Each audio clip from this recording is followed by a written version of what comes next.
Matagal na akong OFW at karamay ko ang aking asawa at nalalapit na ang aming retirement. Kaya habang may kita pa, nagsimula na akong magplano at mag-build ng maliliit na negosyo at mga maliliit na mapagkakakitaan na maging fallback namin in the future. Hindi ito katapusan na actually, I'll be honest, medyo slightly nakakatakot kung iisipin mo yung mga bagay na what if, kundi ang retirement ay simula ng bagong yugto ng iyong buhay, or maybe ikaw din yugto ng iyong bagong buhay. So ang maliliit na negosyo at maliit na mapagkakitaan na aking naisip ay sari-sari store, house rentals, farming as financier, dividends na manggagaling sa stocks, at saving sa co-op. Lahat ng ito ay unti-unti kong binuo habang nandito pa ako sa Qatar. So 2 months ago, umuwi ako sa Pilipinas from March to May. Nag-observe ako sa tindahan. Nag-apprentice ako sa tindahan ni nanay. At doon, masaya naman. At bakit masaya? Kasi nagkaroon ako ng opportunity na makilala ang mga kapitbahay, ang mga tao, at ang mga suki ni nanay. At syempre, hindi mo maiwasang magkwentuhan, na magkismisan. So, kasama na yun actually sa pagiging tindera. At ang natutunan ko sa pag-apprentice sa tindahan ang magbigay ng magandang serbisyo, bigyang pagpapahalaga ang bawat customer at matuto tayong makisama. So sa tindahan ni nanay, kailangan i-improve ang shelves and arrangement at price tagging. Kailangan nating maging familiar kung saan at magkano ang items para maiwasan ang ganitong sitwasyon. Nay, asan ang corned beef? Nay, asan ang pansit canton? Nay, magkano ang price nito? Sandali lang po, ask ko lang yung price.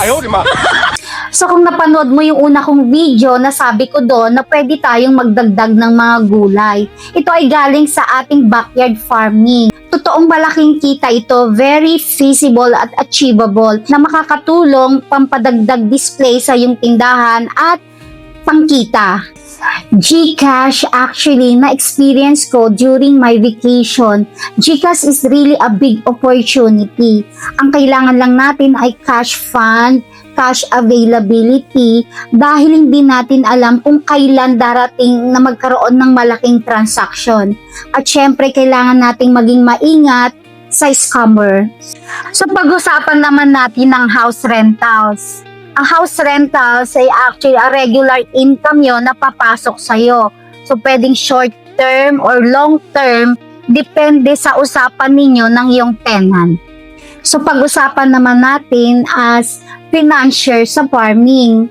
So, wala akong background sa farming. So, ang ginawa ko, nag-rent ako ng farm lot, nakipag-partner ako sa mga farmers with expertise from seedling to manpower to harvesting. Lahat yan, ako ang gumastos.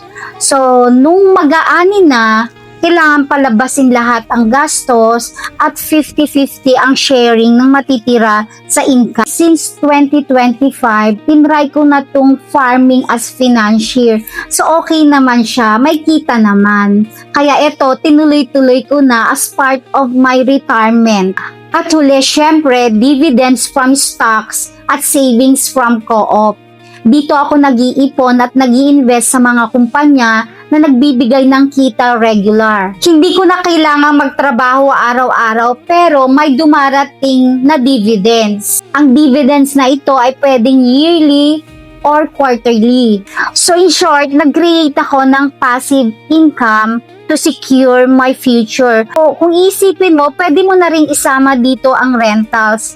Dahil ang rentals, hindi mo rin kailangan magtrabaho, kundi maghintay ka lang ng 1 buwan at marireceive mo na ang upa ng bahay.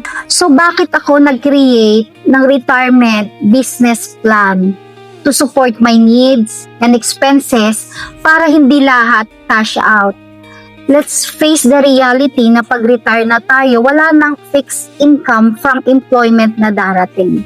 Kaya kailangan nating i-secure kung ano man ang savings na meron ka. Kaya ikaw, mag-build ka na rin. Kung nagustuhan mo ang video na to at gusto mo pa ng mga simpleng finance tips, huwag kalimutang mag-follow. Don't forget to like, comment, and subscribe at i-share na rin sa iba para mas maraming matuto. Samahan niyo ako sa OFW Entrepreneur Journey with Leng. Thank you for watching!